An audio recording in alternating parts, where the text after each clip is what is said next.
Welcome to the Parody, where we tell it the victims in all our favorite movies. I'm not James A. Janice, and we're finally stepping out the Roblox circuit again for our second covering of Herobrine Origins the movie, released in full in 2016. Herobrine Origins is about the origins of, well, you guessed it, Herobrine. Herobrine was a popular Minecraft creepypasta from back in the day. The character of Herobrine was popularized in 2010 when a popular streamer from the time decided to make a story about him.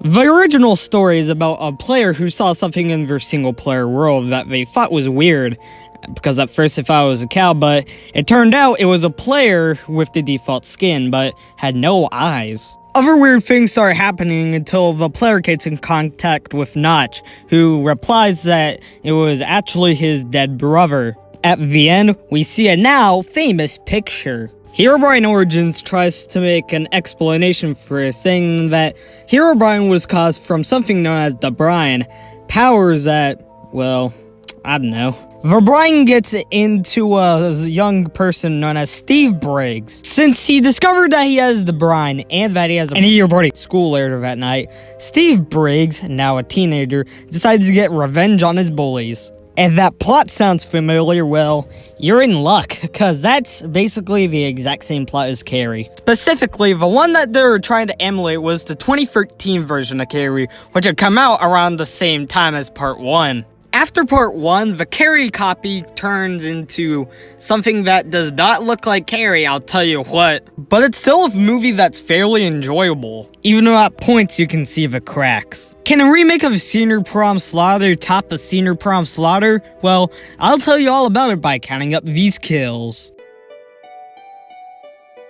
The movie begins in February 1954. It's a place where some blocky dudes are trying to cross a river. But this unlucky fellow here is the one that breaks through the cracks. Briggs! The dude, only classified as Briggs, has found his way below the ice and possibly even below the lake into some place. He enters only to find the home of the brine. Inside is a ritualistic spawning area. Before being able to walk out, he looks behind him and sees the brine, all bloody. Our real story takes place in more modern times, with a time jump to 1999 for bedtime requirements. After getting it all settled, they go to a restaurant. But peep that dance kitty hum in the right, bro. If y'all didn't watch any of this 2015 era videos when you're younger, you are seriously missing out. And apparently this place was hard to get a reservation at than even Dorsia, and you know how they be sometimes. Is it possible to reserve a table for 2 at 8 or 8:30, perhaps?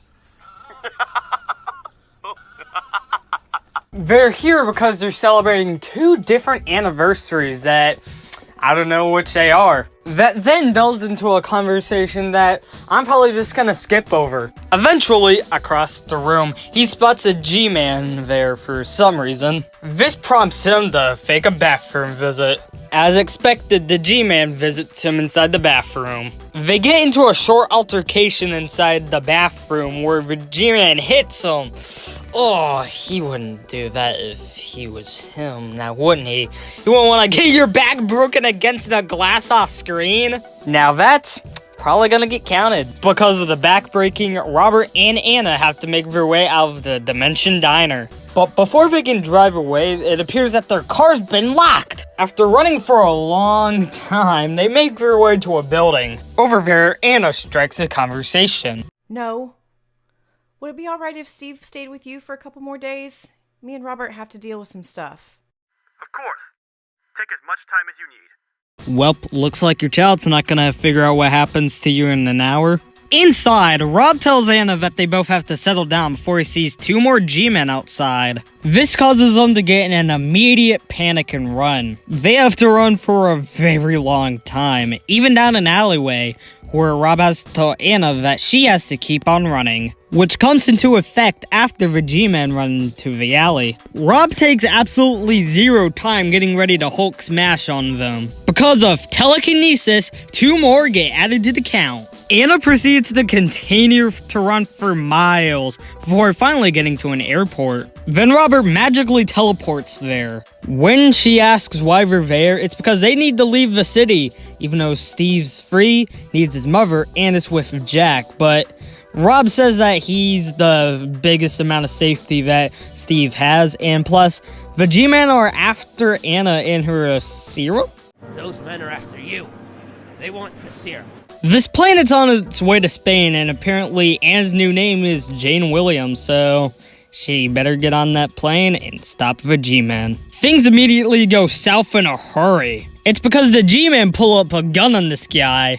And when I covered this as the second ever movie on the Parody, I thought that was a kill, but turns out the guy does not get shot. Why I thought it was because it goes into a fade to black and goes up on a new guy. Anna hops on the plane afterwards. Who the guy actually was when the camera cut to him was a flight attendant giving the pilot his tea. But it turns out the flight attendant ain't a dude bro after all, since he pulls out a gun and faces Anna's direction. He then points said gun to Anna. And it turns out that the pilot is already dead. I don't know, maybe he got poisoned?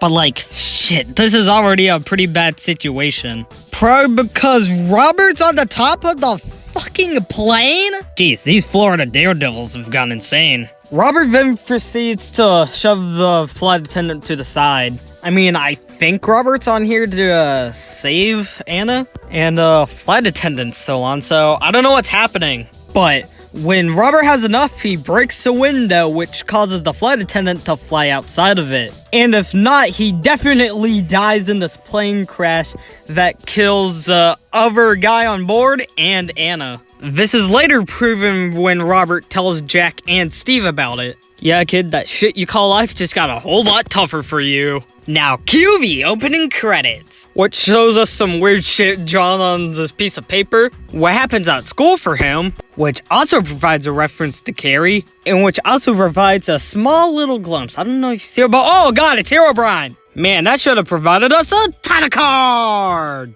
Afterwards, it provides another time jump, this time to 2014. This also gives us a small glimpse of what Steve has to go through at school every day. You would jam me into a locker. Right. Get him. I don't want to have this conversation again. Wait, Thomas, let me...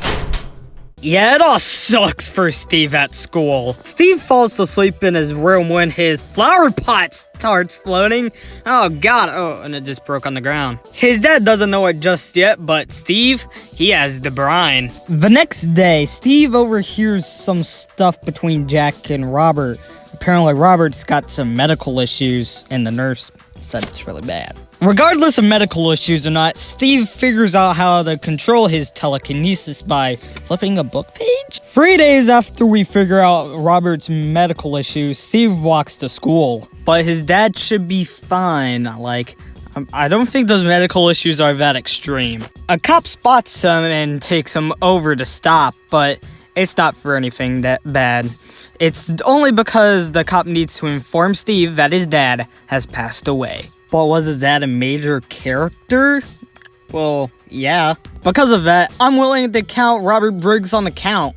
Well, it's certainly not going to inflate it by that much. The best course of action recommended by the cop is to not really give a fuck. Definition of not to give a fuck? Giving us flashbacks. At school, Steve gets called to the office, but also not for anything bad. And also that the end of the year party is arriving in just 3 days. Which is wild to me since when we got past the opening credits, we saw that it was November 16th. So right now, it should be November 19th. So the end of the year party should be taking place on November 22nd? At that point, it should just be a fucking middle of the year party. So like, they both know why Steve has been called up to the office to regarding that his father, oh, okay, not that his father passed away? I mean, that's what it initially was, but if anything bad happens to Steve, just give him a call. The principal later gets home. Steve knows about your presence. He will now escape the house. Jack arrives at the Riddle house and... yeah, this is awkward. Steve isn't in the house. He had to escape to a flashback. Or no, alternate dimension. That's because this is Robert. All in all, it's a pretty rough conversation. Why didn't you tell me? I was sick, okay? I was going to die. I didn't want you to go through that alone. That's why I called your uncle. That's why I wanted him to take care of you. Meanwhile, the principal and Jack were having a conversation inside the house. Everything. That's just it. It seems as if the death of your brother ignited his academic genius. Are you sure you haven't received any of our letters? Whoa, back to Steve. Listen, all I can say, Rob, is that it's gonna be a little tough to reconstruct this relationship and that glass. Wait a minute, Steve, you forgot to tell me that this was all a dream?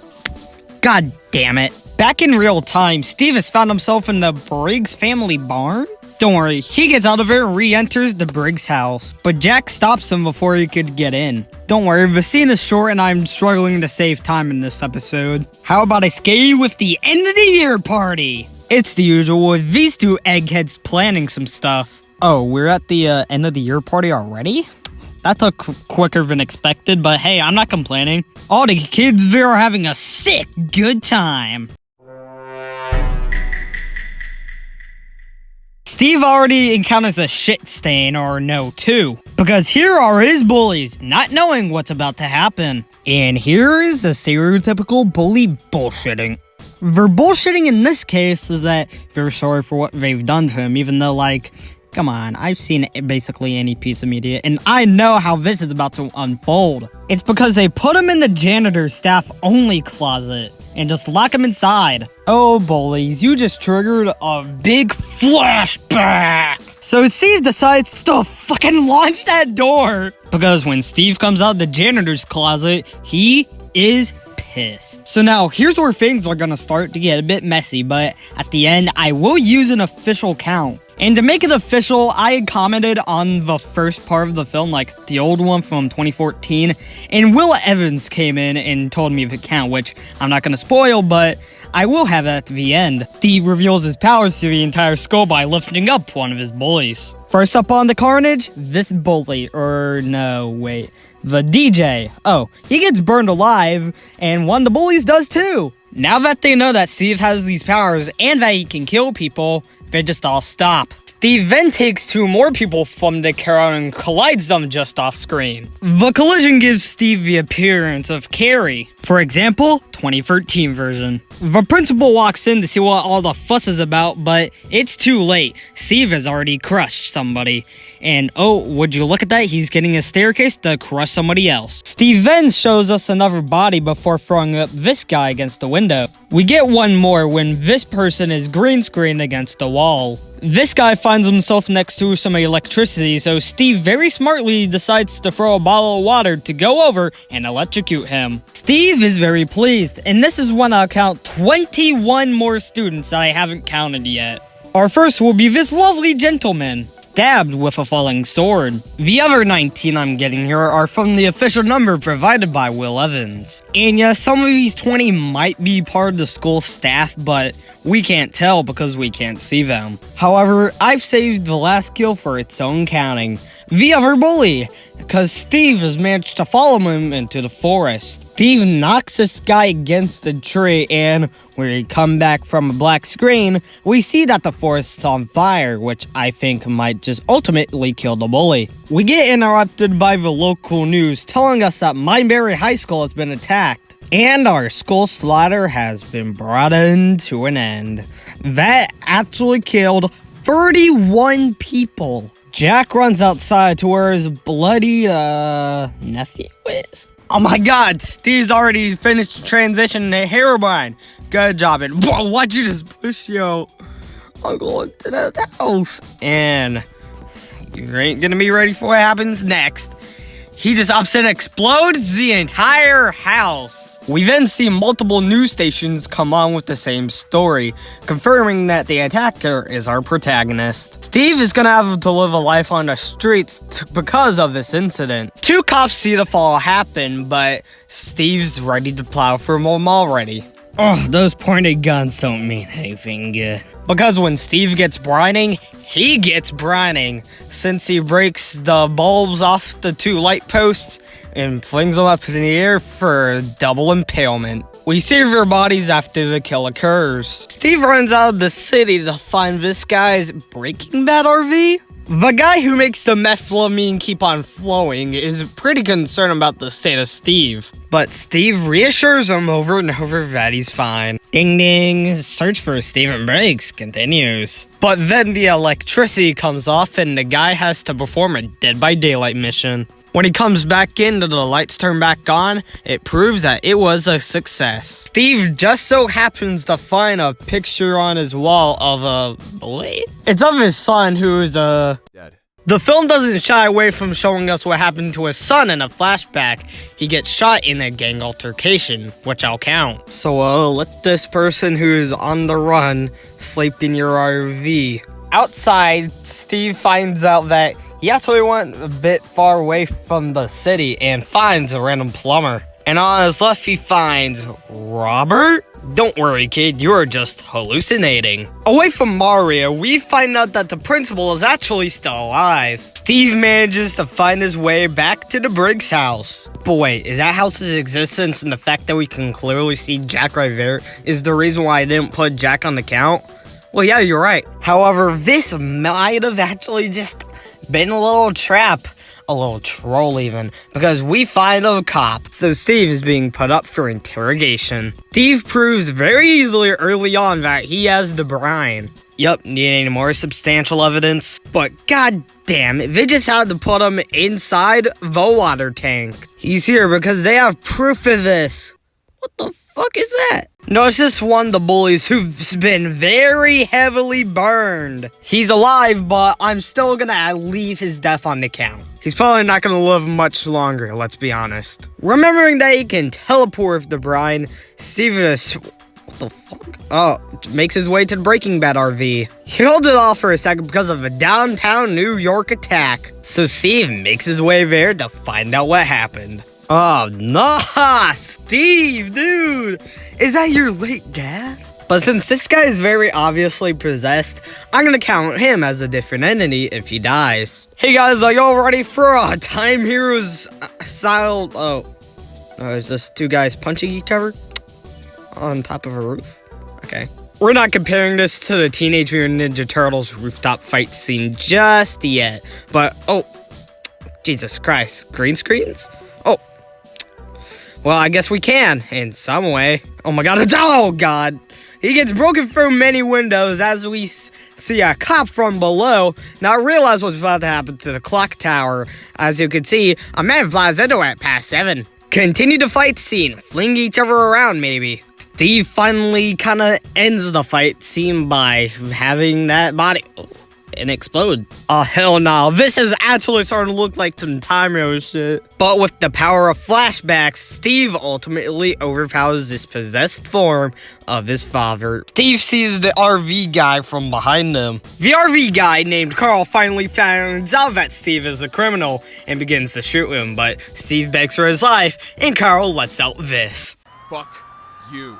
And with that, Steve just learned a new word, but Carl shoots the gun, and the bullet comes back at him, shooting him in the face. Steve who will win, and oh, shit. Steve finds himself at the grave of Anna Briggs. 2 cops eventually spot Steve and arrest him. That cop could have watched out because he was the one who ended up biting his own bullet. Alright audience, this is Michael White. Michael White here is having 2 cops tell him about what Steve has been up to. Like for stuff about the graveyard electrocution from this fuzzy-mic'd officer. And just like that, that's how you issue a search report for an 18-year-old. Steve, since it's so bright, you're probably gonna get caught like, oh, this guy just ran into you.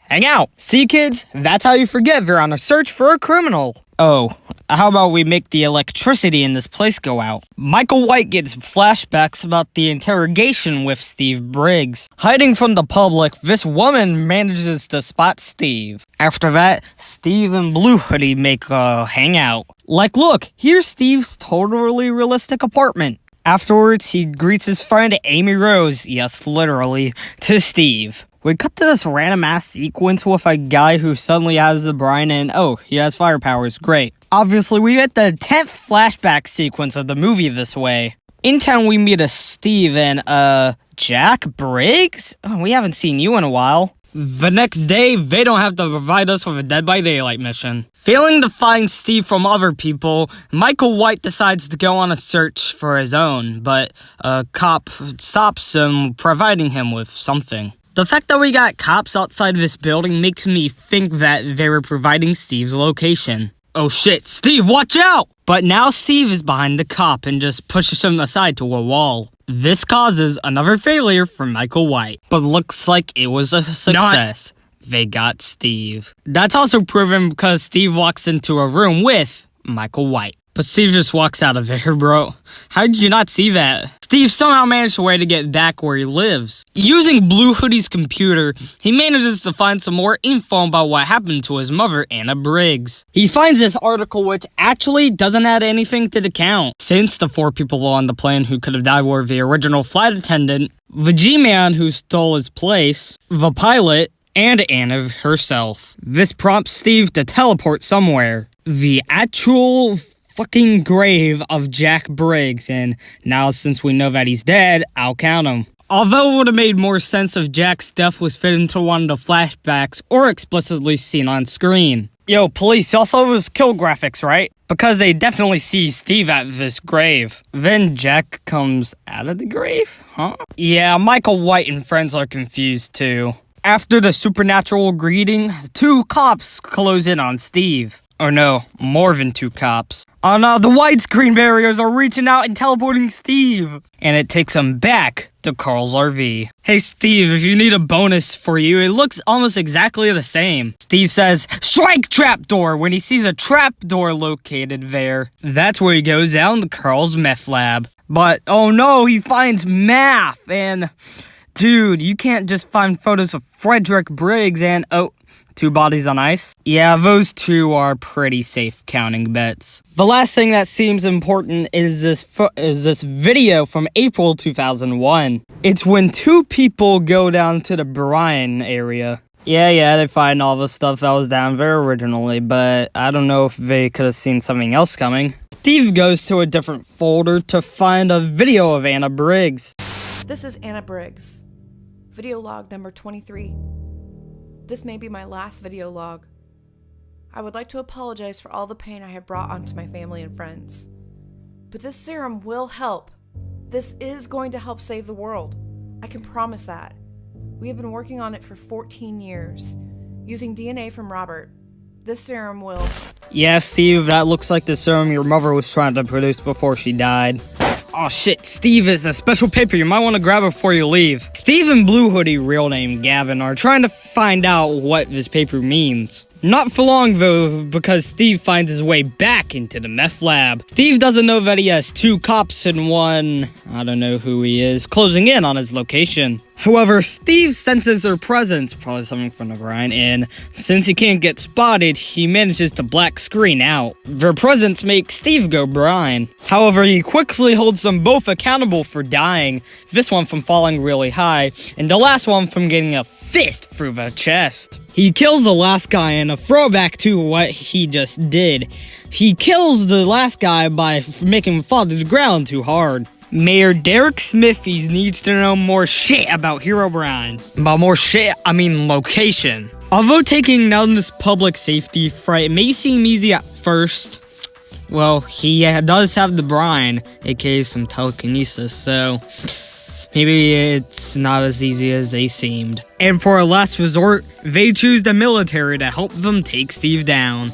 Gavin and Amy need more ways to get closer to Steve. Even though there's less than 35 minutes till the credits roll, they decide to take him to the Pork Chop Prince. Steve looks at this downtown crater, which reminds him about his fight he had with his possessed father. Steve then shortly arranges a time to meet with him at the Pork Chop Prince. Jack then tells Steve about how the cops and military are on his tail. For advice, he asks Steve where the first place they think they could get info on him is, and that's the school files? Doesn't make a ton of sense, but whatever. So he just casually goes in there and steals his file. And yet another cop has come in to intercept Steve, like This is like the 8th cop. Steve just casually moves him behind a wall, however. Steve gets to the door just in time for him, Gavin, and Amy to get to the pork chop prince. When Steve and Amy go down an alleyway to get to their location, they suddenly get intercepted from behind by 3 gangsters? It's a weird-ass sequence that happens 30 minutes before the credits roll, but Steve easily manages to get them out of there, but although I think these are just injuries, not fully fledged things that are made out to be kills. However, I think this is after their visit to the pork chop prince, because I don't see it anywhere inside the movie at all. Although their interception with 3 gangsters was dire, you know what's even more dire? This news report that is on the computer saying that the military has joined in on the search for Steve Briggs. So now they all know that they have to protect Steve. The next day, the mayor gives the citizens of Mineberry an announcement that the military have joined in. Michael White has to tell the mayor something, which he is thoroughly confused by, not noticing that light break. Or no, wait, I think they noticed it. Through more research, Steve somehow gets on the plane that Anna Briggs tragically died in. Jack then explains in his new ghost form why Anna was killed. Turns out that the company she had worked for but then put her back on to work on the Brainstorm had gone as far to hire a hitman to kill her on the plane. Apparently Gavin had said some really mean things in a previous scene, and he's come here to apologize for it. The next day, all 3 of them prepare for their adventure to New York City. Turns out Steve is already there. Through some more searching, Steve finds the company's building that ultimately had his mother die. What Steve doesn't know is that Gavin and Amy are already inside the building. Steve finds one of the guys that was responsible for Anna Briggs' death. I'll let the characters talk for me. Why did you kill Anna Briggs? Who the hell are you? Answer me now! Why did you want to kill Anna Briggs? I don't have to tell you shit. It's got nothing to do with me. It has everything to do with you. Yo, this asshole's lucky that Steve saved him from that immense fall. Finally, he fesses into it and says that it was the only thing they could have done. So instead, he just gets thrown off the entire fucking building. Have a nice fall! Unfortunately for Steve, the cops are closing in on his current location, and even the military. I mean, look at these snipers. Luckily, Steve notices that the sniper shot a bullet and just completely breaks it go back into his eye. Yo, this is a large-ass military invasion. I mean, they even got helicopters. Meanwhile, Michael White is dreaming about success. Ah shit, Steve, looks like the entire military's got you cornered on the top of the building. Meanwhile, Gavin and Amy are trying to figure out if Steve's okay. Although, I think Steve might be okay. He even figures out how to throw one of these guys out the building. When he has those guys done with, he makes a run and a jump for the helicopter, which ends in success for him. And the last shot I saw had 3 people inside of there, meaning that 3 people will be added. Steve's next targets are 3 unfortunate military dudes on the rooftop, and he clicks 2/3 of them off the roof. Apparently the thing that killed those 2 wasn't even Steve. It was a possessed Robert Briggs, who is still alive. The final scene of action begins with this. Steve gets Gavin and Amy on top of a circular building. This may ensure their survival. You know, I actually don't kind of feel bad skipping over the Robert and Jack scenes here near the end. It's just a bit weird with how Jack just casually says that Anna's death was her fault. Give us more stuff like Steve giving a psionic shockwave to these 3 military dudes.